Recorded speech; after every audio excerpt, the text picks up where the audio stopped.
aka gapapuro muri kureba kanditseho imiti y'umubiri w'umuntu wose mu mezi 2 akaba arangije kuba mutaraga. Ubwo aka karabananira ntabwo kanditse imbere n'inyuma, ni hano imbere gusa. Ngiye kubivuga nitonze nambi sobanure, ntabwo tukiri mu bintu byo guhenda henda. Utahataha ntacyo bidutwaye. Indi tazavuka ntikwiriye kuvukira amezi 9.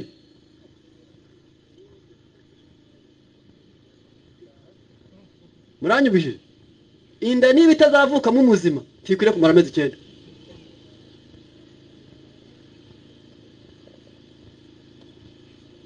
Nkuko n'umurwayi utazakira adakwiriye gusiga amazi umutungo ku isi. Niyo mpamvu kwirirwa ubyigana aho ngaho kandi aho utari kumva wa ariko wituma abandi bataha batumvishe kandi bazabikurikiza. Ariko nubwo ndi kuvuga ariko ntabwo ariko nenda gutinda. Ngiye kubavurisha inzira nibwira ko mutamenyereye, n'inzira nshya. N'inzira bavurisha icyo bita règle hebdomadaire. Ni gahunda igendanye n'icyumweru. Umuntu muri kureba burya rubatse akaba yubakitse kuri gahunda zirebana n'icyumweru. Mwakurikiranye neza. Ubwo mu muntu nuko ameze, munda uri munda ya nyoko babari by'umweru. Yarangiza bityo nuko bigenda. Yewe n'abaganga bavura ku cyo biti cy'umweru. Cyatumye rero nshaka ngo nibura mwumva ibi bintu. Umuntu afashe pome imwe, tungurusumu 3 aramutse adatwite, na karote imwe, yabahurije hamwe imbaraga z'ibyo kurya zifite amabara 3 akomeye. Ibara ry'umweru w'ikijuju rya tungurusumu, iry'icyatsi kibisi rya pome, iry'umuhondo rya karoti. Izi mbaraga 3 iyo zihuriye mu maraso zirema imisokoro mu magufa yose. Ikiremye imisokoro mu magufa yose kiba gigiye gutanga imbuto z'amaraso z'amoko yose. Ahantu hambere ibi bintu bikiza ni mu mara matoya. Aha kabiri bikiza ni mu mwijima. Aha gatatu bikiza ni ukorosha amara manini. Aha kane bikiza ni ibibyimba byo mu mutwe. Aha gatanu bikiza ni amaso areba neza. Aha gatandatu bikiza ni uko amagufa akomera. Aha karindwi bikiza ni uko amaraso yawe aba yuzuye. Uzabikora none, ubikorejo bundi uzabare gahunda y'iminsi 7. Ubu urangije nushaka uzabishyire muri gahunda ya mu gitondo bo, ariko kumanywa aho bamaze kuhatubuza nuko yiteko rije n'icyaha kibakije. Ubwo ahubwo murava saa 6 mujya saa 8. Barababwiye ngo kurya bimaze kurenza saa 3 umuntu amahane aba yamaze kugira ate kwirirwa. Rero cyakora ntacyo bitwaye, nose ko usanga hari n'igihe umuntu aba yashaka. None se nk'iyo umuntu abyutse ari kuvuga ngo ariko nguri bumvugeho none, sibyo? Ubwo ntaba yamaze kuyashaka. None ubwo se bavuga ngo yabonye yabahombye.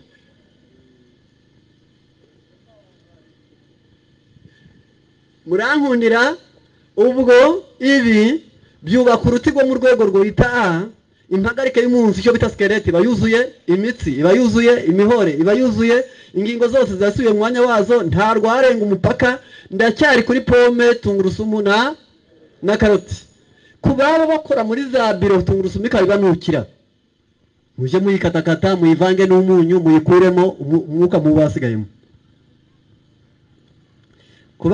Kubatinya ko n'ubundi yabanukira nibagerageze kuyifata, yarangiza bayivange na pome n'ubundi gabanya izo mpumuro. Mwakurikiranye neza? Noneho ibyo uzaba wivuye bihagije. Icyumweru kirarangiye ndatambutse. Ubwo ku kwezi hasigaye ibyumweru bingahe? 3. Icyumweru cya kabiri ni onyo, indimu, akayiko gato k'ubuki n'ibiyiko 2 by'ibihwagari. Onyo, indimu, akayiko gato k'ubuki n'ibiyiko 2 by'amavuta y'ibihwagari. Iyo umuntu amaze kubona impagarike aba agomba kwinjira muri gahunda y'ubwenge, kuko n'umuntu waguha impagarike itagira ubwenge n'ubundi iyo mpagarike wayica bitewe no kubura ubwenge. Niyo mpamvu kubw'iyonyo iri mu bwoko bw'ibintu bitunganya urusobe rw'imitsi yumva, icyo bita système nerveux. Yarangiza indimu ikagira uruhu rurimo ikintu bita lycopene n'ikitwa terpene, bibereyeho gutuma amaraso y'umuntu agira akantu kameze nk'isizo gatuma umubiri utarenga umupaka, urugingo rutarenga umupaka rwagenewe, ikaba mu bintu bikingira kanseri. Ubuki buri mu bintu bikomeye cyane bituma umuntu atagira akajagari mu bwenge, kandi umutima ugatera neza bitewe na B ya 8 n'iya 9 bibamo. Ubuki bukagira B ya mbere na B ya 5 bituma umuntu ashobora kwisubiramo nubwo wabana n'abaguhisha uko bakubonye. Buriya hari abantu badategereje ubaragira, ahubwo ubwo wenyine yamara gutaha akongera bango nahuye runaka arambaza cyamusubiza nti buriya se n'ubupfura navuze nabi byagenze bite, ubu akabagarutse buse kuriya nagenze ndi kwinjira mu modoka ngaso ndi kundi wari uri kwinjira n'ubupfura uko yambonye se niba yari umwizera nibyo. Ubu hakaba n'abandi bigendera gusumuje umwe nk'ingurube, buriya ntabwo igira igufa ryo mu gikanu, iyo yikanze iriruka kugira ngo irebe aho ivuye, ikikanze irahindukira, ntabwo igira n'umutsi wo mu kurebera abantu. Hari abantu mu buzima bwabo unamubajije uti subira mu byo wakoze uyu munsi nawe urebe ko wabitunganije, ntabwo yomenya uko yavuze n'uko yakoze n'uko yatanze amazi, ari aho gusubira ibintu. Bene aba bakeneye ibyo kurya byo mu bwoko bwa onyo n'ubuki bivanze. Amavuta y'ibihwagari ari mu rwego rw'ibitera ikintu bita bien-être physique et spirituel. Umubiri w'umuntu ugubwa neza n'ubwenge bwe bugatuza. Iyi si muri kureba ifite akajagari ko kwiyenza. Umuntu udatuje mu bwenge aramutse adasaze yagwara n'ibijugu, kuko nawe tekereza wowe wicaye nk'umubyeyi, abana ari 5 wikoreye ubwuhuje hamwe amezi 9 mu nda n'imyaka 2 yo kumwonsa, nyuma no kumutesha yaguye yagize ate ukabirundarunda, wajya kubona ukabona byirutse ashaka kukubabaza, udafite rutangira watahiye utagennye.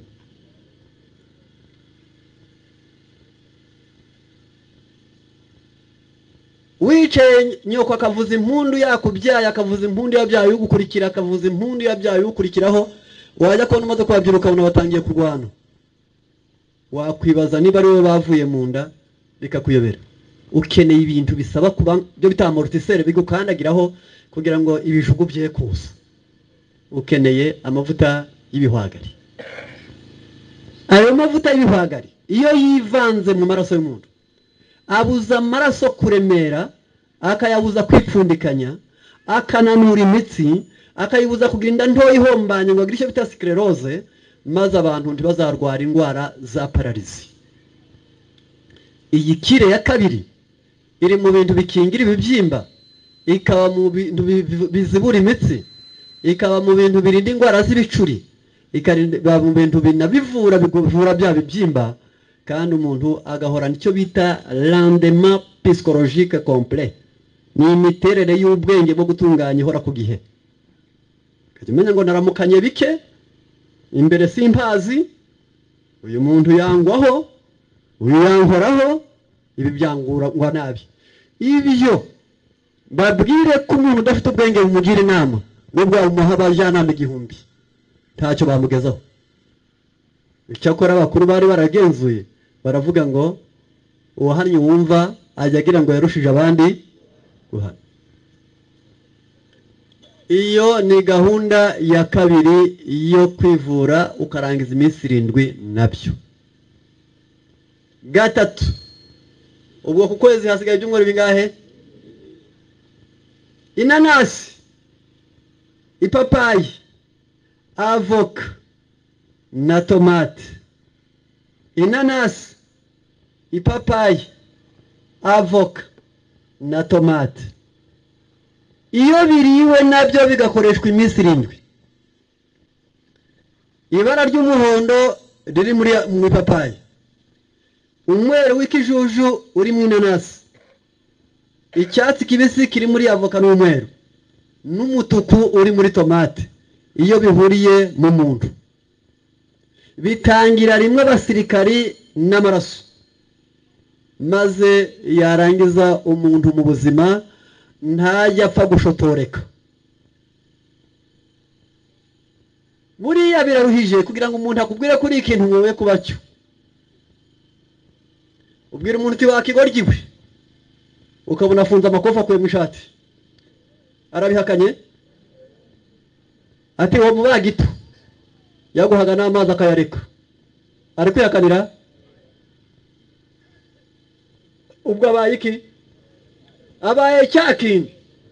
Abandi bafite ubwenge, iyo umwise ikintu akora ibintu bitatu: yirinda kuba cyo, akagenzura ko ari cyo, agashaka impamvu aho wahereye, kugira ngo nasanga ari byo akosore, nasanga atari byo akwirinde. Urumva neza? Nasanga hatokore aho wahereye akureho. Uko niko abanyabwenge babaho. Avoka ikabarwa mu kintu bita anti stress. Ntabwo bene abo bazana imirimo myinshi ngo bahangayike. Imirimo ntibayirutisha amasaha, ahubwo afata imirimo ihwanye n'amasaha afite.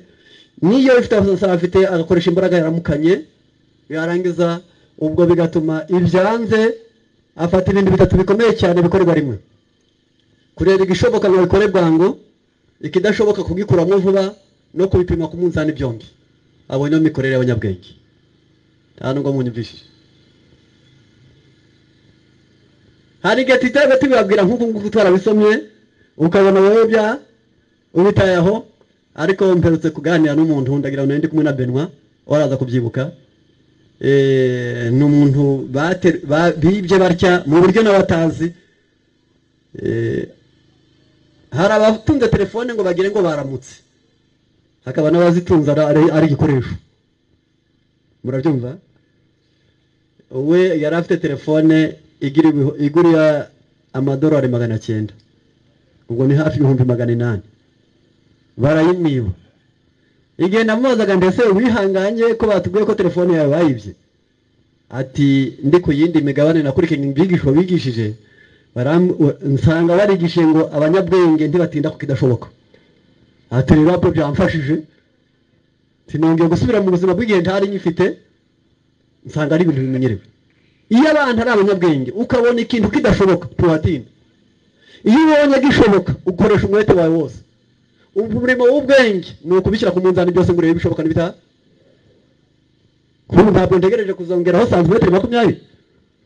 Ibyo rero ntabwo ndibujye nicara nisumbukuruza ngo ndebe ko byagize bite. Byararangiye. Ikidashoboka avoka nahi gushyira ikakubwira ngo bana nibigize bite nibishoboka. Ibikunaniye bicumbura ejo aho kwifata kwitangira itama wibaza uko zabicumbura ejo. Uyi ukeye inanasi igabanya indurwe zishaje mu gifu, kuko igifu yo cyashyushye kubeshya ntibinanirana. Nahoze nibuka mu bitabo nyansoma, hari ubwo tuyatwizera ngo sanga ngo hari imvururu, hari amahane mu itorero, yarangiza ibintu ntibimeze neza. Wajya gusoma mu bitabo ngo mu gifu haratuza, mu itorero ntabwo hatuza. Ubwo intambara iri hehe? Uko abantu bapakiza mu ibiryo niko bapakiza amafuti mu bwenge. Niyo ngo bavuze ngo babaye ndesi tibamenya gufata imyanzuro, ngo kandi ngo crime gukiranirwa ntibibagora. Aho bavuze ngo no kubeshya biraborohera. None umuntu yatangira yaba adatinye ko avuze kitari cyo, yarangiza ugahangayika ngo yakubeshye. Ndatambutse ibyo ku ngingo ya 4. Ubukozi kumwe ndabamfurangije ni ibiyiko 5 by'ingano zinitse, ni ibiyiko 2 by'imboga za persile, ni ibiyiko 3 by'ubunyobwa. Biribwa mu gitondo ntabwo biribwa nimugoroba. Bino bintu byo haruguru bishobora kuribwa na mu gitondo cyangwa nimugoroba, ariko bino byo biribwa mu gitondo. Ndasubiramo, ni ibiyiko 5 by'ingano, ni ibiyiko 2 by'imboga za persile, ni ibiyiko 3 by'ubunyobwa. Ntabwo ari by'urubwirirwe. Uramutse ubyiririwe ukihangana ukavuga uti wagifuwe none ndashaka ngo byiririrwe,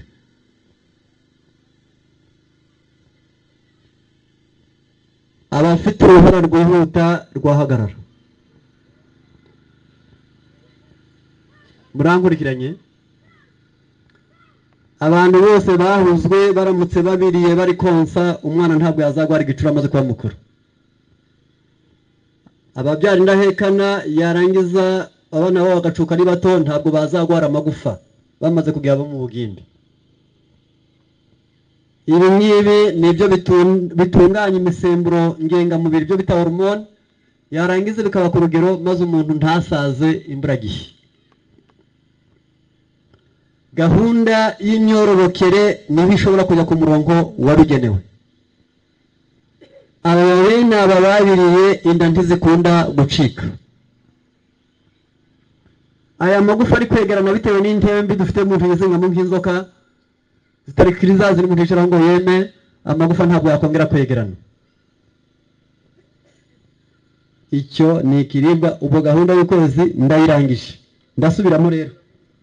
Pome ya mbere y'iminsi 7 ni pome duheke dutatu twa tungurusumu na karoti iminsi 7.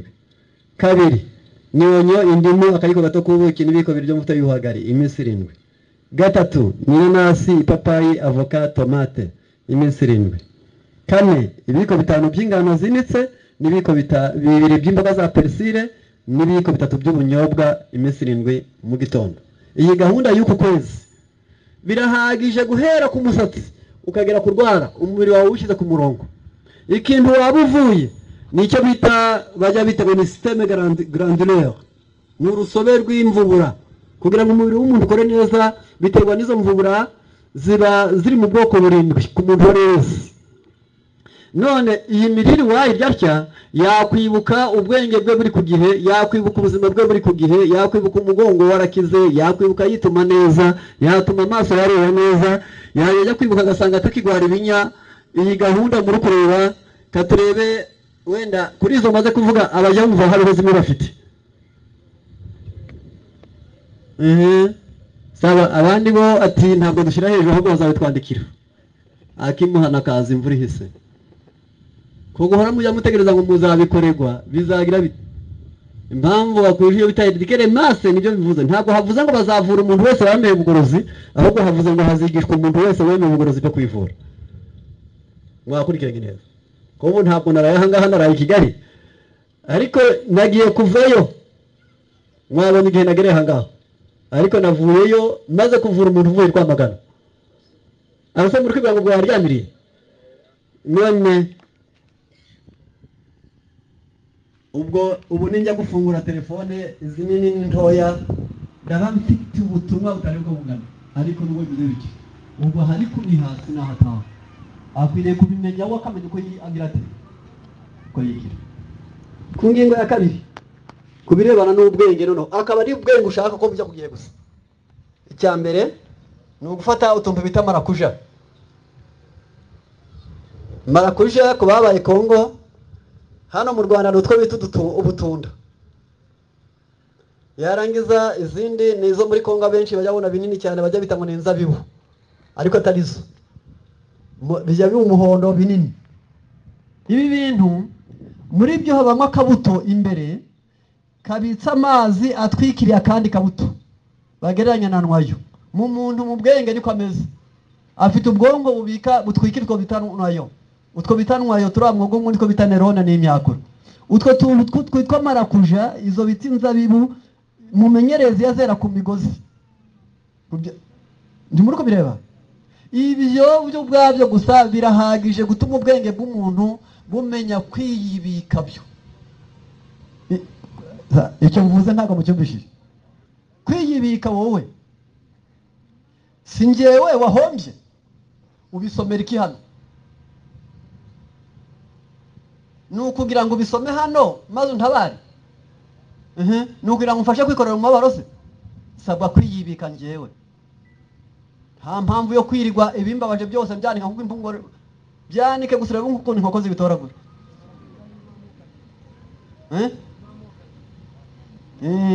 Nabivuze bw'ibyo binini kandi mvuga n'udutoya. Kandi byose birakeneye. Noneho kiriya kinini kiri mu bintu bituma umuntu atagwara ururondogoro, yarangiza kara gatoya kagaba mu bintu bituma umuntu yishingiriza. ku isoko nibyo bya mbere bigura make ku isi. Iyo byongereyeho igikoma cy'uburo n'ikiyiko cya sezame ukabikoresha iminsi 7, ubwonko bwawe buba bushyizwe ubwiza. Ariko reka nambaze se koko sibyo uwitwa Rwanyonga mujya mwumva hariya mu Bugesera yabwiye se mugabwa mbere aramubwira ngo mbese ngo ariko ngewe ngo igihe Bugesera bwaterwaga ngo sinigeze nkuko umutima. Ise nawe aramubwira ati mbe wari kuko utawugira. Iyo turi kuvuga ibintu abantu bakora ngo ubwenge bubeho sibyo ubona umuntu yicariye aho ngaho kuko uri kubwiranya kwigendera, kuko abuhombye ntazi icyapfuye, anabwungutse ntabwo abazi icyo yungutse. Umuntu akeneye marakuja, agakenera igikoma cy'uburo, akongera agakenera sezame, maze ubwenge bwe bukagira bute bukiyobora ku isi. Simvuze ngo yigire igihangange, ahubwo nuko ubu ngubu iburyo n'ibumoso, ku mugore ku mugabo wawe, umugabo ku mugore we, abana ku babyeyi babo. Hari utayo babanje gushaka abayobya kuri, ahubwo akayoba ahereye kubi. Kareba guha inama y'iki kugira ngo mubyumvire mu nkundire bantu bajya bakorera amafaranga. Kabagabo wenda niko duheruka abagabo bagiraga amafaranga, biranditswe ngo ajya yanduka imboga agataha. Uzayazane gusa wagurisha ikimasu yarambika imbere y'umugore n'abana be babiruye b'imyaka 17, 20, 25, ubabwira uti ngaho mutugengere urebe ko agera nimugoroba. Umara kubwira ati papa rongewe ko ngewe ko nta nkweto. Umugore atari kukumenye ko iri baryange ricitse. Kagahungu ati jya ko turimaze gucuka. Ntibishoboka ngo barebana n'amafaranga. Utegereje ko bazakugengera ejo wasaza famiriza. Kandi kibazo cy'ikigoryi kuko ibyara cyangwa kubishaka murabisangira mukabimarana, icyanyuma akakuvuga ko wabacuye kakugaya pe. Reka mbikore nihute ariko mugwe imitaka itaraza ndiko basengaga. Ubuze muri rute iyi mvura muri kumbaye nakwica umuntu tu sawa. Icya kabiri ni amacunga 2 mwakurikiranye, ni igikoma cy'amasaka n'ubundi cyagihwagarikira garuka cyangwa se wenda yerayo bigafasha kuko nabyo birimo vitamine A ikomeye. Amacunga 2, igikoma cy'amasaka na erayo, cya gikoma ushobora gushyiramo erayo ntacyo bitwaye ukanywa, maze umutima ugatera neza, oxygen ikajya mu bwonko ukihangana. Igiheru icya gatatu ni imineke 2 n'amashaza n'ikigori. Reka ndi kurangiza ntabwo. Icya gatatu ni imineke 2 n'amashaza n'ikigori. Bitera guseka, bituma umutima utera neza, bigatuma impyiko z'umuntu ziruhuka, yarangiza bigatera umuntu gusinzira neza. Icya kane giheruka ni igice cya litiro cya beterave n'indimu, ugakoresha igice cya litiro mu gitondo, iki gice cyacyo cya gatatu ugakoresha mu gitondo, ugakoresha ikindi ku manywa, ikindi nimugoroba iminsi 8. Aya mezi 2 nuyagenga utya uzaze kumbwira ngo mbe ko watubeshye ko nta cyahindutse.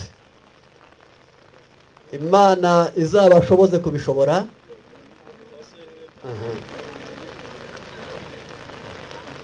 Icya kane ni beterave baharuye bagashyira mu mazi angana n'igice cya litiro, ugashikamuriramo indimu nziza nk'ebyiri cyangwa imwe nini, yarangiza ukanywa igice cya gatatu cy'iyo gice cya litiro. Nubango kugaba gatatu ukanywa igice kimwe mu gitondo, ikindi kumwe kindi nimugoroba, ukabikora iminsi 8 kugeza kuri uyu munota. Iyi beterave n'indimu yo bigeze mu maraso y'umuntu, bikoze iyi minsi 8, kanseri yari iri kubungamo ipfa kuri 75%. Ubwo umuntu aricaye gusa, ahubwo ibyo bicaye abantu bari kuryongora no kwicara ngo ariko ziko njya numva ngo ari kanseri nzarwara. ko atari gripe cyangwa ibicurane ngo wigeze uyikiruka ubwiwe niki? Mutakinisha kwikuzimu hataba heza ko atari igiti gishibuka ngo uzongera kwicara. Mwareka abantu bakerekeza aho bakora ngo ubuzima bwabo bube bwiza, sibyo? Rero reka duhagararire ahangaha, Imana izabahe kubishobora. Icyo cyiza iyo umuntu adafite Imana kiramunanira. Icyo cyiza iyo umuntu adafite Imana aracyanga. Icyo cyiza iyo umuntu adafite Imana arakibagirwa.